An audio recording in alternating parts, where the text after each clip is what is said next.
मुंबई उपनगर जिल्हा कॅरम संघटना व समता क्रीडा भवन यांच्या संयुक्त विद्यमाने आज प्रथमच कांदिवलीमध्ये कॅरम स्पर्धा आयोजित केलेल्या आहेत। या कॅरम स्पर्धेमध्ये 144 खेळाडूंनी भाग घेतलाय। यामध्ये महिला खेळाडू आहेत। आता माझ्याकडे आले होते ते 10 वर्षापासून ते 69 वर्षापर्यंतचे कॅरम खेळाडू या ठिकाणी आले। यामध्ये अनेक जण नॅशनल गोल्ड मेडल पण त्यांनी मिळवलेलं आहे।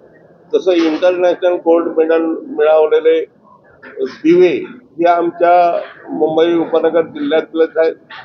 कांदिवली विभागामध्ये समता क्रीडा भवनाच्या या माध्यमातून अनेक उपक्रम चालतात। आपण मल्लखांब चालवतो, लंगडी, खो खो, यावेळी विशेष करून आपण महिला गोविंदा पथक पण सुरू केलेलं आहे। जे देशी खेळ आहेत आपले, त्या खेळाला समता क्रीडा भवन गेल्या 20 वर्षापासून या ठिकाणी प्रोत्साहन देते आणि म्हणूनच या कांदिवलीकरांना पण कॅरमची आवड निर्माण व्हावी म्हणून ही कॅरमची स्पर्धा घेतलेली आहे। ही आज आणि उद्या 2 दिवस चालणार आहे। मान्य गोपाळ शेट्टी, योगेश सागर आणि आमचे मंत्री पियुष गोयल यांनाही आपण निमंत्रण दिलेलं आहे। त्यांच्या वेळेनुसार ते 2 दिवसात या ठिकाणी येतील आणि या कॅरम स्पर्धेचा आमच्या कांदिवलीकरांनी त्याला पाहून प्रोत्साहित होऊन कांदिवलीमध्ये पण असे कॅरमपटू निर्माण होतील, अशा प्रकारचा हा आपला आज कार्यक्रम आहे। कॅरम मध्ये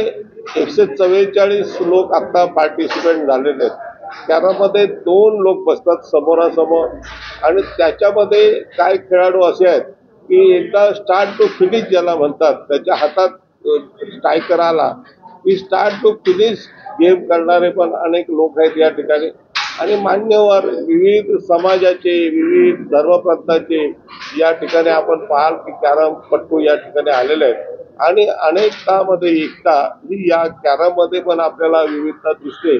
त्याचंच आज प्रतीक आपल्याला आज आणि उद्या इथे पाहायला मिळेल। आपला जो मुंबई उपनगर जिल्हा आहे तो चेंबूर पासून आपल्या दहिसर पर्यंत आणि या ठिकाणी बांद्रा ते दहिसर अशा सर्व हा मुंबई उपनगर जो सरकारी जिल्हा आहे तसा त्याप्रमाणेच आमच्या कॅरम संघटनेचे पण जिल्हे आहेत आणि त्यामुळे मुंबई उपनगरातले या ठिकाणी खेळाडू आलेले आहेत आणि ते आता या ठिकाणी त्यांचं प्रावीण्य दाखवतात। कॅरम वेगवेगळ्या प्रकारची बक्षीस आहेत। तिथे रोख रक्कमही आहे।